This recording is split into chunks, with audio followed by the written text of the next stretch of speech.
D students, ഇന്ന് നമ്മൾ deal ചെയ്യാൻ പോകുന്നത് CMA ഇന്ററിൻ്റെ financial management and business data analysis എന്ന സബ്ജക്റ്റിലെ ബിസിനസ് ഡാറ്റ അനാലിസിസ് എന്ന ഭാഗം, അതിലെ data cleaning and data validation എന്ന് പറയുന്ന വളരെ ഇമ്പോർട്ടൻ്റ് ആയ ഒരു ഏരിയയാണ് നമ്മളിന്ന് ഡീൽ ചെയ്യാൻ പോകുന്നത്. ഫസ്റ്റ് ഓഫ് ഓൾ ഇത് മനസ്സിലാക്കാൻ വേണ്ടി എന്താണ് ഡാറ്റ ക്ലീനിങ്, എന്താണ് ഡാറ്റ വാലിഡേഷൻ, ഈ പാഠത്തിൽ എന്തൊക്കെ കാര്യങ്ങളാണ് നിങ്ങൾക്ക് പരീക്ഷയ്ക്ക് ചോദിക്കുന്നത്, അതിനെക്കുറിച്ചൊരു ക്ലാരിറ്റി ഉണ്ടാകണം. അതിന് നമുക്ക് ആദ്യം ഈ ചാപ്റ്ററിൻ്റെ മൊത്തത്തിലൊരു ഓവർവ്യൂ ഒന്ന് കാണാം. ഈ പാഠത്തിനകത്ത് ആകെ നമുക്ക് പഠിക്കാനുള്ളത് ഇത്രയുമാണ്. പേര് സൂചിപ്പിക്കുന്നത് പോലെ രണ്ട് കാര്യങ്ങൾ അതിനകത്തുള്ളത്. ഒന്ന് ഡാറ്റ ക്ലീനിങ്, രണ്ട് ഡാറ്റ വാലിഡേഷൻ. ഡാറ്റ ക്ലീനിങ്ങുമായി ബന്ധപ്പെട്ട് 4 കാര്യങ്ങളാണ് നിങ്ങൾക്ക് പഠിക്കാനുള്ളത്. ഒന്ന്, എന്താണ് ഡാറ്റ ക്ലീനിങ് എന്നറിയണം. രണ്ടാമത്, എന്താണ് ഡാറ്റ ക്ലീനിങ്ങിൻ്റെ ഡിഫറെൻ്റ് സ്റ്റെപ്സുകൾ എന്നറിയണം. അടുത്തത്, ഈ ക്വാളിറ്റി ഡാറ്റ എന്ന് പറഞ്ഞാൽ ഒരു ക്വാളിറ്റിയുള്ള ഡാറ്റ എന്നതിൻ്റെ ക്യാരക്ടറിസ്റ്റിക്സ് എന്തെല്ലാമാണ് എന്നറിയണം. പിന്നെ ഇങ്ങനെ ഡാറ്റ ക്ലീനിങ് നടത്തിയെടുക്കുന്നതിൻ്റെ ബെനിഫിറ്റ്സ് എന്തൊക്കെയാണെന്ന്. ഈ 4 കാര്യങ്ങളാണ് നിങ്ങൾക്ക് പരീക്ഷയ്ക്കാകെ അതിനകത്തുനിന്ന് ചോദിക്കുന്നത്. ഡാറ്റ ക്ലീനിങ്ങുമായി ബന്ധപ്പെട്ടുള്ള 4 കാര്യങ്ങൾ. എന്താണ് ഡാറ്റ ക്ലീനിങ്, എന്തൊക്കെയാണ് അതിൻ്റെ ഡിഫറെൻറ്റ് സ്റ്റെപ്പുകൾ, ഒരു ക്വാളിറ്റി ഡാറ്റയുടെ ക്യാരക്ടേഴ്സ് എന്തെല്ലാമാണ്, ഡാറ്റ ക്ലീനിങ് നടത്തിയെടുക്കുന്നതുകൊണ്ടുള്ള ബെനിഫിറ്റുകൾ എന്തെല്ലാമാണ്. പിന്നെ ഈ പാഠത്തിലെ സെക്കൻഡ് പാർട്ട് എന്ന് പറയുന്നത് ഡാറ്റ വാലിഡേഷൻ ആണ്. അവിടെയും 2 കാര്യങ്ങളേ ഉള്ളൂ. എന്താണ് ഡാറ്റ വാലിഡേഷൻ എന്തുകൊണ്ട് ഉദ്ദേശിക്കുന്നത്, ഏതൊക്കെ ടൈപ്പ് ഓഫ് ഡാറ്റ വാലിഡേഷൻസ് ആണ് ഉള്ളത്. ഇത്രയും കാര്യങ്ങൾ പഠിച്ചു കഴിയുമ്പോൾ ഈ ചാപ്റ്റർ കഴിയും. ഇത് വളരെ ഇമ്പോർട്ടൻ്റ് ആയ ഒരു ചാപ്റ്ററാണ്. നമുക്ക് ഓരോന്നോരോന്നായിട്ട് കാണാം. ഫസ്റ്റ് ഓഫ് ഓൾ, നമ്മൾ ആദ്യം കണ്ടത് ഡാറ്റ ക്ലീനിങ് എന്ന് പറഞ്ഞാൽ എന്താണെന്ന് മനസ്സിലാക്കുക. നമുക്കറിയാവുന്ന ഒരു ഡാറ്റ നമ്മൾ ഡിഫറെൻറ്റ് സോഴ്സസിൽ നിന്ന് ഡാറ്റയെ കളക്ട് ചെയ്തെടുത്ത് വെക്കുമ്പം അതിനകത്ത് കുറേ ഇന്നാക്കുറേറ്റ് ആയ, കറപ്റ്റഡ് ആയ, ഇംപ്രോപ്പർലി ഫോർമാറ്റ് ചെയ്യപ്പെട്ട, ഡ്യൂപ്ലിക്കേറ്റ് ആയ, ഇൻസഫിഷ്യൻ്റ് ആയ ഒത്തിരി ഡാറ്റകൾ ഉണ്ടാവാം. ഈ ഡാറ്റകൾ വെച്ചിട്ടാണ് നമ്മൾ മുന്നോട്ട് പോകുന്നതെങ്കിൽ നമ്മുടെ അനാലിസിസ് എല്ലാം റോങ് ആവും.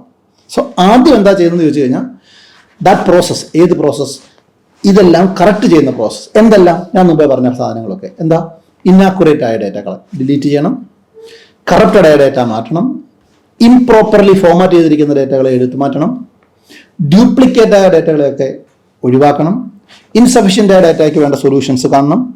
ഇങ്ങനെ ഉള്ള പ്രോസസ്സിനാണ് എന്ത് പറയുന്നത്, ഡാറ്റ ക്ലീനിങ് എന്ന് പറയുന്നത്. നമുക്ക് നോക്കാം എന്താ പറയുന്നത്. Data cleaning is the process of correcting or deleting inaccurate, corrupted, improperly formatted, duplicate or insufficient data from the database. Clear ആയല്ലോ. എന്താ ഇങ്ങനെ ചെയ്യേണ്ടി വരുന്നത് നോക്കി, പോയിന്റ് കേട്ടോ. When several data sources are combined, നമ്മൾ പല ഡാറ്റ സോഴ്സിൽ നിന്നാണല്ലോ ഡാറ്റ എടുക്കുന്നത്. ഈ പല ഡാറ്റ സോഴ്സിൽ നിന്ന് വന്നേക്കുന്ന ഡാറ്റ എടുക്കുന്ന സമയത്ത് എന്ത് സംഭവിക്കാം, ഒരേ ഡാറ്റ തന്നെ അവിടുന്ന് ഇവിടുന്ന് ഒക്കെ കയറി വരാം. അപ്പം ന്യൂമറസ് ഡാറ്റ ഡ്യൂപ്ലിക്കേഷൻ സംഭവിച്ചെന്ന് വരാം, മിസ് ലേബലിംഗ് സംഭവിച്ചെന്ന് വരാം. അപ്പം ഇതാണ് അതിൻ്റെ ഇഷ്യൂ. അപ്പം നമ്മൾ എന്താ ചെയ്യുക, ഇങ്ങനെയുള്ള കാര്യങ്ങളെല്ലാം കറക്റ്റ് ചെയ്യുക എന്ന് പറയുന്നതാണ് എന്ത്, ഡാറ്റ ക്ലീനിങ്. ക്രിസ്റ്റൽ ക്ലിയർ ആയെന്ന് വിശ്വസിക്കുന്നു. ഈ ഡാറ്റ ക്ലീനിങ്ങിനെ കുറിച്ച് പറയുമ്പോൾ പലരും ഈ ഡാറ്റ ട്രാൻസ്ഫോർമേഷനുമായിട്ട് അതിനെ എന്ത് ചെയ്യാറുണ്ട്, തെറ്റിദ്ധരിക്കാറുണ്ട്. ശരിക്കും പറഞ്ഞാൽ ഡാറ്റ ക്ലീനിങ് അല്ല ഡാറ്റ ട്രാൻസ്ഫോർമേഷൻ. ഡാറ്റ ക്ലീനിങ് എന്ന് പറയുന്നത് മുമ്പ് പറഞ്ഞതുപോലെ ഇറലവൻ്റ് ആ ഡാറ്റയെ ആ ഡാറ്റ സെറ്റിൽ നിന്ന് റിമൂവ് ചെയ്യുന്നതിനെയാണ് എന്ത് പറയുന്നത്, ഡാറ്റ ക്ലീനിങ് എന്ന് പറയുന്നത്. എന്നാൽ ഡാറ്റ ട്രാൻസ്ഫോർമേഷൻ എന്ന് പറഞ്ഞാൽ ഉദ്ദേശിക്കുന്നത് എന്താ, ഒരു ഫോമാറ്റിൽ നിന്ന് വേറൊരു ഫോമാറ്റിലേക്ക് ഡാറ്റയെ മാറ്റിയെടുക്കുന്നതിനാണ് എന്ത് പറയുന്നത്, ഡാറ്റ ട്രാൻസ്ഫോർമേഷൻ എന്ന് പറയുന്നത്. ഇപ്പം നമ്മളിപ്പോൾ പറയുന്നത് ഇതിനെക്കുറിച്ചല്ല, ഡാറ്റ ട്രാൻസ്ഫോർമേഷനെ കുറിച്ചല്ല പറയുന്നത്, ഡാറ്റ ക്ലീനിങ്ങിനെ കുറിച്ചാണ് പറയുന്നത്. സോ നോക്കിയേ, data cleaning is different from data transformation. എന്താണ് ഇവിടെ പറയുക, data cleaning is the process of removing irrelevant data from the data set. The process of changing the data from one format to the other form is called data transformation. നല്ല വ്യക്തത വന്നെന്ന് വിശ്വസിക്കുന്നു. Data cleaning is different from data transformation. We are dealing with data cleaning now. ഇനി അടുത്ത് നമ്മൾ കാണാൻ പോകുന്നത് എന്താണ്, എന്തൊക്കെയാണ് ഈ ഡാറ്റ ക്ലീനിങ്ങിൻ്റെ ഡിഫറെൻറ്റ് സ്റ്റെപ്പുകൾ എന്ന്. സ്റ്റെപ്പ് 1, സ്റ്റെപ്പ് 2, സ്റ്റെപ്പ് 3 എന്ന് നമ്മൾ ഓരോ ഘട്ടം ഘട്ടമായി നമുക്ക് എന്ത് കാണാം, ഡാറ്റ ക്ലീനിങ്ങിൻ്റെ പ്രോസസ്സ് ഒന്ന് കാണാം. ഫസ്റ്റ് സ്റ്റെപ്പ് എന്ന് പറയുന്നത് മുമ്പ് പറഞ്ഞതുപോലെ ഏറ്റവും പ്രധാനപ്പെട്ട ആദ്യ സ്റ്റെപ്പ് എന്ന് പറയുന്നത് ഡ്യൂപ്ലിക്കേറ്റ് ആയ, ഇറലവൻ്റ് ആയ ഇൻഫോർമേഷനെ റിമൂവ് ചെയ്യുക എന്നതാണ്. So first and foremost step is removal of duplicate and irrelevant information. അപ്പം എന്താണ്, നമുക്ക് എന്തൊക്കെയാ പോയിന്റുകൾ നമ്മൾ പറയേണ്ടത് നോക്കാം. Eliminate unnecessary observations from your data set. നമ്മൾ ആദ്യം എന്ത് ചെയ്യണം, നമ്മുടെ ഡാറ്റാ സെറ്റിൽ നിന്ന് അൺനെസസറി ആയിട്ടുള്ള ചില സാധനങ്ങളൊന്നും വേണ്ട ആവശ്യമില്ലാത്തതാണ്, വെറുതെ വെച്ചുകൊണ്ടിരിക്കേണ്ട ആവശ്യമില്ല. അൺനെസസറി ആയതെല്ലാം അങ്ങ് ഒഴിവാക്കുക. സച്ചാസ് അൺനെസസറി എന്ന് ഏതൊക്കെയാവാം, ഡ്യൂപ്ലിക്കേറ്റ് ഡാറ്റ, ഇറലവൻ്റ് ഡാറ്റ, ഇതെല്ലാം നമ്മൾ ഒഴിവാക്കുന്നു. അതിനുശേഷം എന്ത് ചെയ്യാണ്? You see, when you merge data from numerous sites, scrap data, or get data from customers or several departments, there are potential to produce duplicate data. എന്തുകൊണ്ടാണ് ഈ step വേണ്ടി വരുന്നതായി പറയുന്നത്? നമ്മൾ പല സോഴ്സുകളിൽ നിന്ന് ഡേറ്റ കളക്ട് ചെയ്യുമ്പോൾ, പല സൈറ്റുകളിൽ നിന്ന് കളക്ട് ചെയ്യുമ്പോൾ, പല കസ്റ്റമേഴ്സിൽ നിന്ന് കളക്ട് ചെയ്യുമ്പോൾ there is a possibility for duplication. അപ്പോൾ നമ്മൾ എന്താ ചെയ്യേണ്ടത്? ഈ ഡ്യൂപ്ലിക്കേഷൻസിനെ എല്ലാം നമ്മൾ എന്ത് ചെയ്യണം? മാറ്റിയേ പറ്റും. അടുത്ത സ്റ്റെപ്പ് എന്ന് പറയുന്നത് തന്നെ, നമ്മളിങ്ങനെ ഒരു ഡേറ്റ കളക്ട് ചെയ്യാൻ വേണ്ടി നമ്മൾ വിട്ടേക്കുന്ന ആളുകൾ പോയി കളക്ട് ചെയ്തുകൊണ്ടിരുന്ന ഡേറ്റയ്ക്കകത്ത് അൺനെസസറി ആയ ഡേറ്റ കാണും. ഫോർ എക്സാമ്പിൾ, നമ്മളുടെ ഓഫീസിലേക്ക് ഒരാളെ പ്ലേസ് ചെയ്യുന്നതുമായി ബന്ധപ്പെട്ട് ചിലപ്പം അവരുടെ കുറേ ഇൻഫർമേഷൻസ് വളരെ റെലവൻ്റ് അല്ലാത്തതായിരിക്കാം. അവനൊക്കെ എടുത്ത് കളയുക. നമ്മളൊരു അനാലിസിസ് നടത്താൻ നേരത്തെ ഡേറ്റ വെച്ച് നമ്മൾ കമ്പാരിസൺ ചെയ്യും. ഒരു 10-150 പേരുടെ ലിസ്റ്റിനകത്ത് നമ്മൾ എംപ്ലോയീസിനകത്ത് നമ്മൾ ഒരാളെ സെലക്ട് ചെയ്യാൻ പോവുകയാണ്. അപ്പോൾ അത് ഡേറ്റ അനാലിസിസ് നടത്താൻ നേരത്തെ നമ്മൾ അവരുടെ കുറേ ഇൻഫർമേഷൻസ് എല്ലാം കളക്ട് ചെയ്തതിനകത്ത് വളരെ ഇറലവൻ്റായ, ഉദാഹരണം നമ്മൾ എന്ത് ചെയ്യുന്നില്ല, ഒരാളെ പ്ലേസ് ചെയ്യാൻ നേരത്തെ നമ്മൾ മതം ഒരു മാനദണ്ഡമാണ് അല്ല എങ്കിൽ, നമ്മൾ എടുക്കുന്നില്ല എങ്കിൽ എന്ത് ചെയ്യേണ്ട ആവശ്യമില്ല. മതം എന്ന് പറയുന്ന ഒരു മതം, ജാതി ഇതൊന്നും അതിനകത്ത് വരുത്തുകയേ വേണ്ട. അതൊന്നും അൺനെസറി ഡേറ്റയാണ്, എടുത്ത് ദൂരെ കളയുക. പറഞ്ഞ മനസ്സിലാകുന്നുണ്ടോ? അപ്പം നമ്മുടെ ഡേറ്റ അനാലിസിസിനകത്ത് ഡേറ്റ എന്ന് പറയുന്നത് വേണ്ടത് മാത്രം എടുത്ത് വേണം അനാലിസിസിൽ മുന്നോട്ട് പോകാൻ. അതിനാണ് പറയുന്നത് ഒബ്സർവേഷൻസ് ആർ ഡീംഡ് ഇറലവൻ്റ്, എന്ത് ചെയ്തോളുക, എടുത്ത് കളഞ്ഞേക്കുക. അതുപോലെ തന്നെ അപ്പോൾ ഇത്രയും ചെയ്യുമ്പോൾ എന്താ സംഭവിക്കുക? This makes analysis more effective and reduce distractions. അങ്ങനെ ചെയ്യുന്നതിലൂടെ എന്താവും? അനാലിസിസ് കൂടുതൽ എഫക്റ്റീവ് ആവും, ഡിസ്ട്രാക്ഷൻസ് ഒഴിവാക്കപ്പെടും. ഇത്രയും ക്ലിയർ ആയി എന്ന് വിശ്വസിക്കുന്നു. ഇത് ചെയ്ത് കഴിഞ്ഞാൽ രണ്ടാമത്തെ സ്റ്റെപ്പാണ്, നമ്മളുടെ ഡേറ്റയ്ക്കകത്ത് സ്ട്രക്ചറായിട്ടുള്ള എന്തെങ്കിലും എറേഴ്സ് ഉണ്ടെങ്കിൽ അതിനെ നമ്മൾ എന്ത് ചെയ്യണം? അത് ഫിക്സ് ചെയ്ത് സോൾവ് ചെയ്യണം. അതായത് ഒരു ഡേറ്റയെ നമ്മൾ മെഷർ ചെയ്യുമ്പം അല്ലെങ്കിൽ ട്രാൻസ്ഫർ ചെയ്യുമ്പം ചില അൺയൂഷ്വലായ നെയിമിംഗ് സ്റ്റാൻഡേർഡ്സ്, ടൈപ്പോസ്, റോങ് ആയിട്ടുള്ള ക്യാപിറ്റലൈസേഷൻസ്, ഇതൊക്കെ വേണം. ചില കോൺട്രഡിക്ഷൻസ് ഉണ്ടാകും. അതെന്ത് ചെയ്യും? അൺനെസസറി ഗ്രൂപ്പുകൾ ക്രിയേറ്റ് ചെയ്യും. അപ്പം ഇത്തരം സ്ട്രക്ചറൽ എറേഴ്സ്, ഫോർ എക്സാമ്പിൾ ഞാൻ പറയാം. ഇപ്പം നമ്മളൊരു ഡേറ്റ ഇങ്ങനെ എടുക്കുന്ന വഴിക്ക് ഇപ്പോൾ എന്നെ എന്ന് എഴുതി വെച്ചിട്ടുണ്ട്, ഒരിടത്ത് നോട്ട് ആപ്ലിക്കബിൾ എന്ന് എഴുതിയിട്ടുണ്ട്. അപ്പോൾ ഇത് രണ്ട് ശരിക്കും പറഞ്ഞാൽ ഒന്നാണ്. ഇതിനെ പ്രോപ്പറായ രീതിയിൽ ഇതിനെ ഒന്ന് കറക്റ്റ് ചെയ്ത് പോകുന്നില്ലെങ്കിൽ ചിലപ്പോൾ എന്താകും? രണ്ട് ക്ലാസിഫിക്കേഷനിലേക്ക് ഇത് പോകാനുള്ള വരും. ക്ലിയർ ആവുന്നുണ്ടോ? അപ്പോൾ നമ്മൾ എന്താ ചെയ്യേണ്ടത്? ഈ സ്ട്രക്ചർ എറേഴ്സിനെ കറക്റ്റ് ചെയ്തെടുക്കണം. മൂന്നാമത്തെയാണ് ഈ അൺവാണ്ടഡ് ആയ ഔട്ട്ലയേഴ്സ് ഉണ്ട്. ഔട്ട്ലയേഴ്സ് ഞാൻ ആദ്യം മനസ്സിലാക്കുക. ഔട്ട്ലയേഴ്സ് പറഞ്ഞാൽ ഉദ്ദേശിക്കുന്നത് outliers are values in a data set that are significantly different from the rest of the observations. അപ്പോൾ നമ്മളൊരു അനാലിസിസിന് വിധേയമാക്കണം കുറേ ഡേറ്റ എടുത്ത്. അപ്പോൾ ചിലപ്പോൾ എന്തായിരിക്കും? ചില ഔട്ട്ലയേഴ്സ് അവിടെ കാണാം. ഫോർ എക്സാമ്പിൾ, ഇപ്പോൾ നമ്മളൊരു ഒരു ഗ്രൂപ്പ് ഓഫ് ആളുകളുടെ സാലറി നമ്മൾ അനലൈസ് ചെയ്യാണ്. അപ്പോൾ എല്ലാവരുടെയും സാലറി 2000 തൊട്ട് ഒരു 10,000 വരെ വരുന്നു. ഒരാളുടെ മാത്രം 1,00,000 രൂപ വന്നേക്കുന്നു. ആ 1,00,000 എന്ന് പറയുന്നത് ഔട്ട്ലെയർ ആണ്. ചിലപ്പോൾ ആ ഡേറ്റ ശരിക്കും എന്തായിരിക്കാം? ആ 1,00,000 ചിലപ്പം എന്തായിരിക്കാം? ചിലപ്പോൾ ആ സമയത്ത് വന്ന എന്തെങ്കിലും ഒരു പെൻഷൻ മച്ചുറായതോ, ഇത് നോർമൽ സാലറി ആയിരിക്കില്ല ചിലപ്പോൾ. പക്ഷേ അതുകൊണ്ടായിരിക്കും അത് മാത്രം ഇങ്ങനെ മാറിക്കിടക്കുന്നത്. ചിലപ്പോൾ അത് ശരിയായിരിക്കാം കേട്ടോ. ഞാൻ പറഞ്ഞത് there is a possibility that it is not apt for this group. അപ്പോൾ നമ്മൾ ഈ ഔട്ട്ലേഴ്സ് ഉണ്ടെങ്കിൽ നമ്മൾ പ്രോപ്പറായിട്ട് അതിനെ അനലൈസ് ചെയ്തിട്ട് ഇത് പെടേണ്ടതാണോ? അപ്പോൾ ഫസ്റ്റ് ലുക്കിൽ തന്നെ നമുക്ക് തോന്നും ഇതെന്താ ഇങ്ങനെ ഒറ്റപ്പെട്ട് നിൽക്കുന്നത്. നമ്മളതിനെ പ്രോപ്പറായിട്ട് ഇവാലുവേറ്റ് ചെയ്തിട്ട് ഒരു വാലിഡ് കോസ് ഉണ്ടെങ്കിൽ അത് നമുക്ക് അതിനകത്ത് ചേരുന്നതെല്ലാം തോന്നിയാൽ നമ്മൾ എന്ത് ചെയ്യണം? We have to eliminate it. അതാണ് if you have valid cause to eliminate an outlier such as erroneous data. ചിലപ്പോൾ എന്തായിരിക്കാം? ആ ഗ്രൂപ്പിൽപ്പെട്ട ആളെ ആയിരിക്കത്തില്ല ആ പറഞ്ഞ 1,00,000-കാരൻ. അപ്പോൾ നമ്മൾ അവനെ മാറ്റണം അതിനകത്തുനിന്ന്. അന്നേരം മാത്രമേ നമ്മുടെ ഡേറ്റ എടുത്ത് അനലൈസ് ചെയ്യുമ്പോൾ ഒരു പ്രോപ്പറായ ഒരു കൺക്ലൂഷനിലേക്ക് നമുക്ക് എത്താൻ പറ്റത്തുള്ളൂ. ഓക്കെ, അപ്പം ഇതെന്തിനാണ്? ഈ പലപ്പോഴും ഇത് ഒരു നമ്പർ വാലിഡേറ്റ് ചെയ്യുമായി ബന്ധപ്പെട്ടായിരിക്കും ചിലപ്പോൾ ഇത് ഉപയോഗിക്കുന്നത്. അപ്പോൾ അതിനൊരു ഫിഗർ, ആ ഫിഗറുമായി ബന്ധപ്പെട്ട വാലിഡേഷനിലാണ് പലപ്പോഴും നമ്മൾ ഇത് ഉപയോഗിക്കാറുള്ളത്. അപ്പോൾ നമ്മൾ ഡിലീറ്റിങ് ചെയ്യുകയാണോ ചെയ്യേണ്ടത്, അതോ അത് വേണ്ട നടപടി എടുക്കുകയാണോ ചെയ്യേണ്ടതെന്നുള്ളത് നമ്മൾ കൺസിഡർ ചെയ്യേണ്ട ഫാക്ടറാണ്. ചിലപ്പോൾ എന്തായിരിക്കാം? ഈ ഔട്ട്ലെയർ ആയിരിക്കില്ല, അത് നമുക്ക് തോന്നുന്നു ഒറ്റ നോട്ടത്തിൽ ഔട്ട്ലെയർ ആയിട്ട് തോന്നുന്ന ആൾ ചിലപ്പോൾ അല്ല, ഇതും അതിനകത്ത് വരുന്ന ആൾ തന്നെയാണെങ്കിൽ നമുക്ക് അവനെ കൂടി പരിഗണിക്കണം. പലപ്പോഴും ഔട്ട്ലെയേഴ്സ് എന്താണ്? ആ ഒരു ആക്സിഡൻ്റലി സംഭവിച്ചതോ അല്ലെങ്കിൽ നോർമൽ അല്ലാത്ത കാരണം കൊണ്ട് വന്നതോ ആവാം. ചിലപ്പോൾ നമ്മളതിന് ഫിൽട്ടർ ചെയ്യേണ്ട ആവശ്യം വരും. അതാണ് step 3. So step 1, step 2, step 3 ഒന്ന് റിവൈസ് ചെയ്ത് ഫസ്റ്റ് സ്റ്റെപ്പിൽ എന്താ കണ്ടത്? ഡ്യൂപ്ലിക്കേറ്റ് ആയ ഇറലവൻ്റ് ആയ ഇൻഫർമേഷനെ നമ്മൾ റിമൂവ് ചെയ്തു. അത് കഴിഞ്ഞിട്ട് സ്ട്രക്ചറൽ എറേഴ്സിനെ നമ്മൾ ഫിക്സ് ചെയ്തു. അതിനുശേഷം എന്ത് ചെയ്തു? അൺവാണ്ടഡ് ഔട്ട്ലെയേഴ്സിനെ നമ്മൾ ഫിൽട്ടർ ചെയ്തു. ഇത്രയും ക്ലിയർ ആയല്ലോ. ഇനിയാണ് 2 സ്റ്റെപ്പ് കൂടി കഴിഞ്ഞ് കഴിഞ്ഞാൽ നമ്മളുടെ ആ പ്രോസസ് കംപ്ലീറ്റഡ് ആവും. ഒന്നാണ് ഹാൻഡിൽ മിസ്സിംഗ് ഡേറ്റ. പലപ്പോഴും ചില റെലവൻ്റ് ആയ, അതായത് ഇതില്ലാതെ മുന്നോട്ട് പോകത്തില്ലാത്ത ചില ഡേറ്റകളുണ്ട്, അത് ചിലപ്പോൾ മിസ്സിംഗ് ആയിരിക്കും.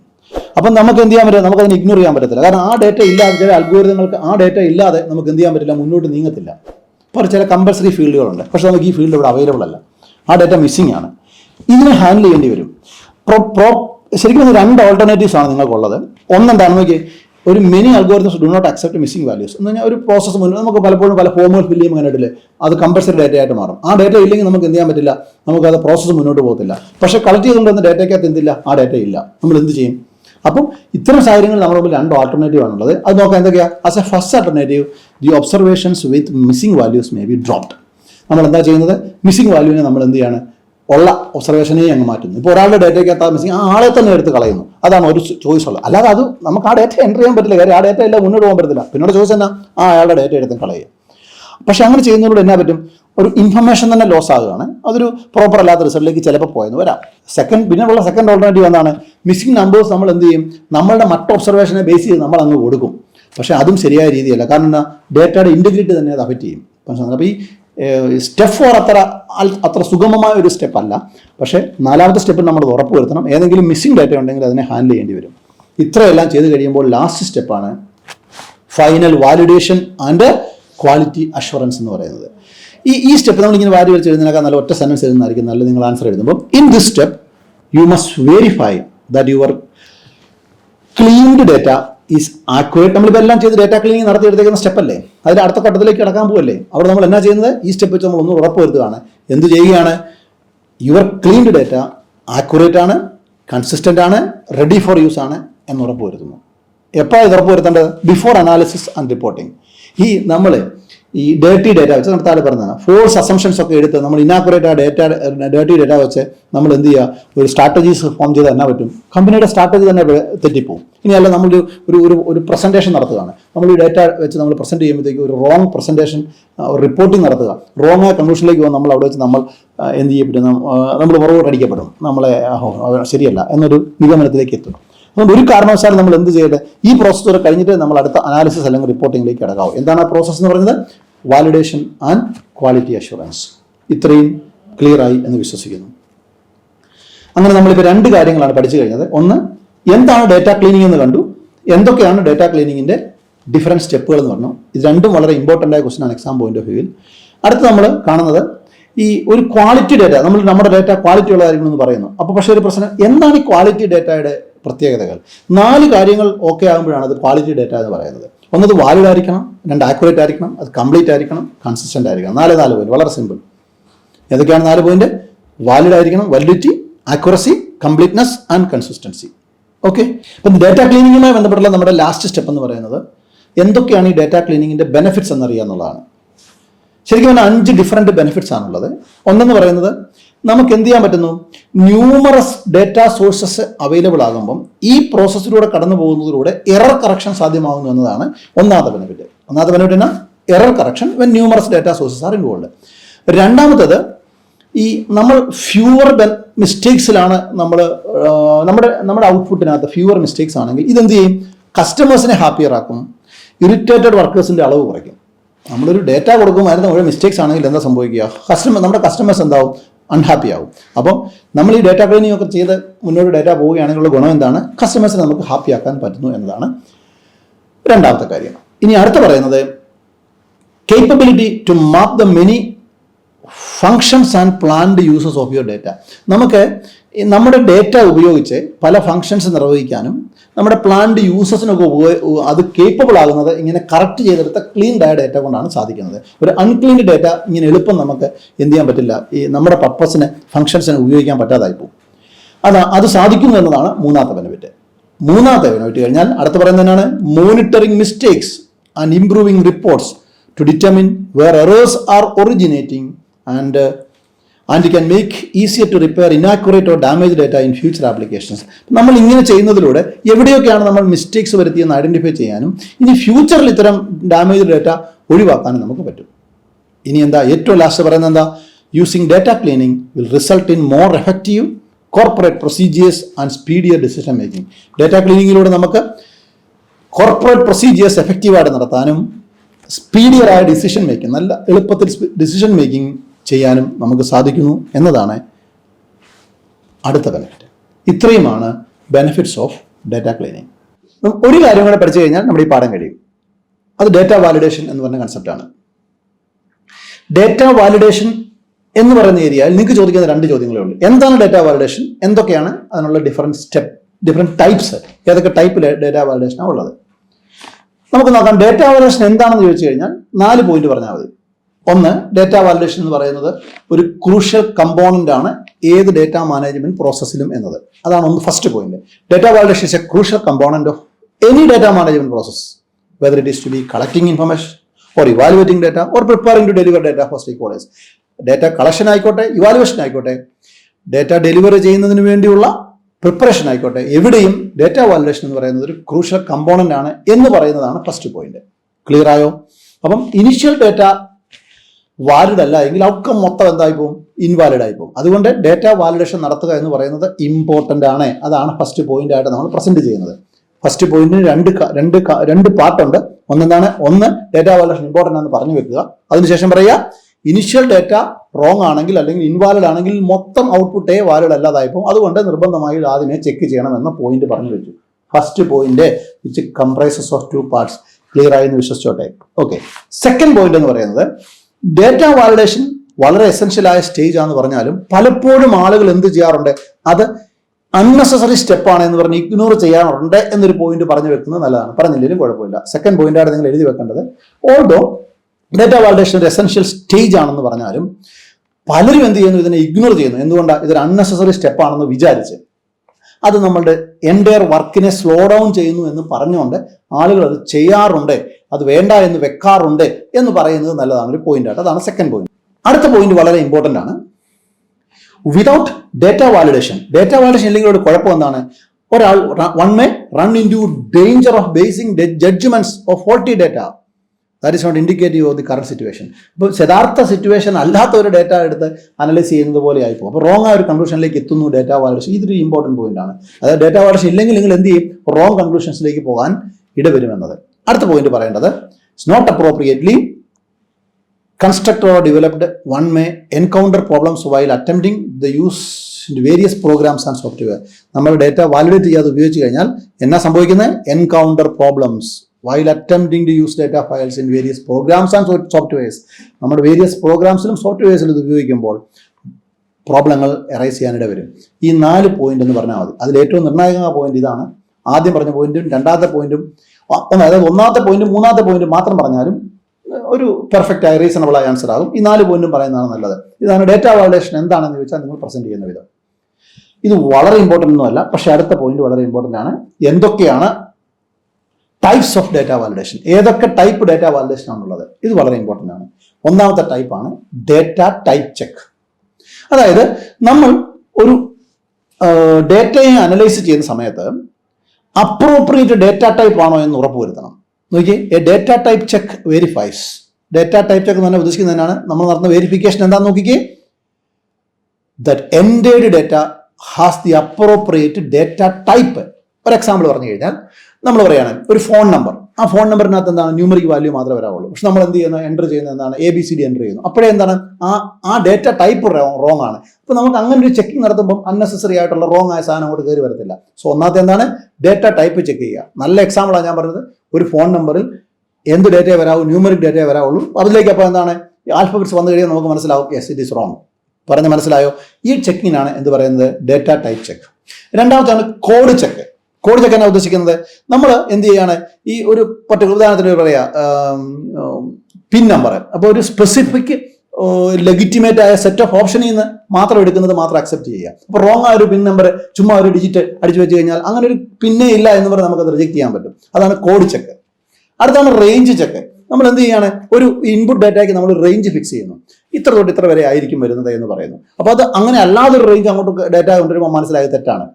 ഫോർ എക്സാമ്പിൾ ലാറ്റിറ്റ്യൂഡും ലോങ്ങിറ്റ്യൂഡ് എടുക്കുന്ന സമയത്ത് നമ്മൾ പറയാം ലാറ്റിറ്റ്യൂഡ് എപ്പോഴും എന്താണ്? -90ക്കും +90ക്കും ഇടയിലാണ് വരേണ്ടത്. അപ്പോൾ ആരെങ്കിലും 95 അടിച്ചു വെച്ചാൽ തന്നെ മനസ്സിലായി അതൊരു റോങ് ഡേറ്റയാണ്. അല്ല ലോങ്ങിറ്റ്യൂഡ് -180ക്കും +180ക്കും ഇടയിലാണ് വരേണ്ടത്. അതിലും 360 അടിച്ചു വെച്ചാൽ തന്നെ തെറ്റാന്ന് നമുക്ക് മനസ്സിലാവും. പെട്ടെന്ന് അത് എന്ത് ചെയ്യാൻ പറ്റും? ചെക്ക് ചെയ്ത് അതിനെ ഒഴിവാക്കാൻ പറ്റും. സോ മൂന്നാമത്തേതാണ് റേഞ്ച് ചെക്ക്. നാലാമതാണ് ഫോമാറ്റ് ചെക്ക്. അപ്പോൾ ന്യൂമറസ് ഡേറ്റ നമ്മൾ എന്ത് ചെയ്യുന്നത്? ഒരു സെറ്റ് ഓഫ് ഫോമാറ്റിലേക്ക് സ്റ്റിക്ക് ഓൺ ചെയ്യും. ഫോർ എക്സാമ്പിൾ നമ്മൾ ഡേറ്റ് പറയുമ്പോൾ ഒരു DDMMYY എന്ന ഫോമാറ്റ്, അല്ലെ DDMMYYY എന്ന ഫോമാറ്റ്, ഇതുപോലുള്ള ഫോമാറ്റുകൾ നമ്മൾ ഫിക്സ് ചെയ്യുമ്പോൾ ആ ഫോമാറ്റിൽ മാത്രമേ അത് എൻ്റർ ചെയ്താൽ മാത്രമേ അക്സെപ്റ്റ് ചെയ്തുള്ളൂ. അതാണ് ഫോമാറ്റ് ചെക്ക്.